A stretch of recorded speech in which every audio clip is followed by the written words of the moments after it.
Alors, donc après l'obtention de mon bac, je suis allé à Grenoble pour faire Sciences Po Grenoble. Donc j'ai fait 3 ans de bachelor avec une spécialisation en action publique et une spécialisation un peu juridique. Ensuite, je suis dirigé vers le master qui s'appelle Transition écologique.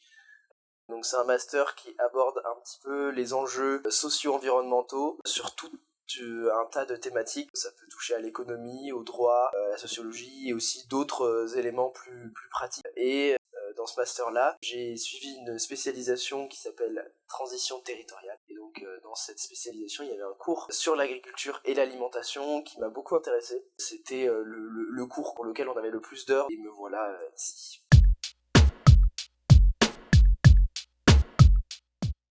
Les chambres d'agriculture, j'en ai beaucoup entendu parler pendant mon cours. J'ai regardé les offres qui paraissent pour voir s'il y a des choses qui m'intéressent, qui sont en lien avec ce que j'aimerais faire.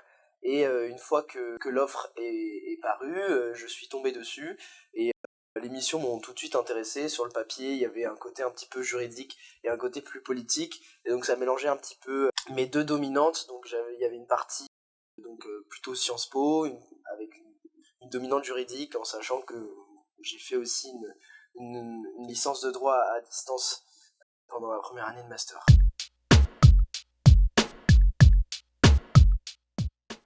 Alors les missions, c'était surtout des missions de veille, et puis des missions de rédaction de courrier. J'assistais mes collègues pour suivre les amendements sur la PAC, ça peut être sur le projet de loi d'urgence agricole.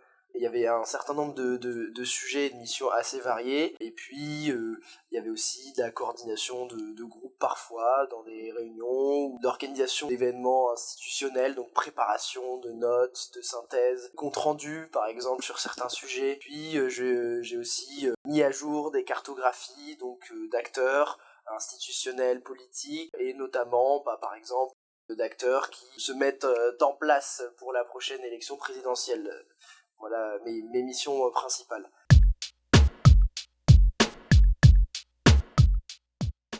Moi, j'ai beaucoup aimé la veille parce que je trouvais ça très intéressant de pouvoir suivre tous les sujets. À la fois, on apprend beaucoup de choses en faisant ce travail de veille, et puis on travaille aussi, on développe son analyse, sa critique en fait, en lisant un certain nombre d'articles, et ça permet donc de sélectionner les meilleures informations qu'on va garder, celles qui semblent les plus pertinentes, et donc ça c'est un travail qui s'affine petit à petit, mais qui est à la fois intéressant intellectuellement à titre plutôt personnel, et à la fois intéressant parce que ça développe toutes nos compétences qui pourront nous servir après.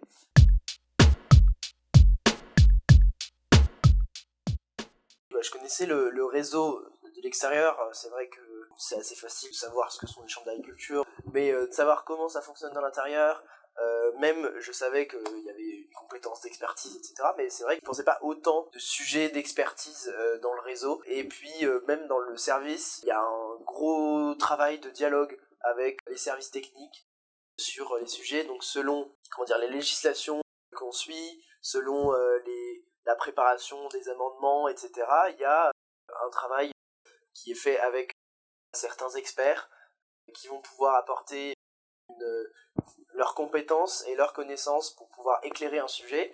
Et c'est vrai que ce travail-là, entre donc le service d'affaires publiques et toute la partie expertise dont je n'avais pas conscience avant d'entrer dans le réseau, c'est quelque chose qui m'a étonné, mais que je trouve très intéressant parce que ça valorise un travail donc des équipes de ceux qui ont l'expertise des sujets, et puis ça permet du coup d'apporter aux amendements et aux contributions du service des affaires publiques et des chambres d'agriculture des vraies connaissances et une réelle expertise des sujets.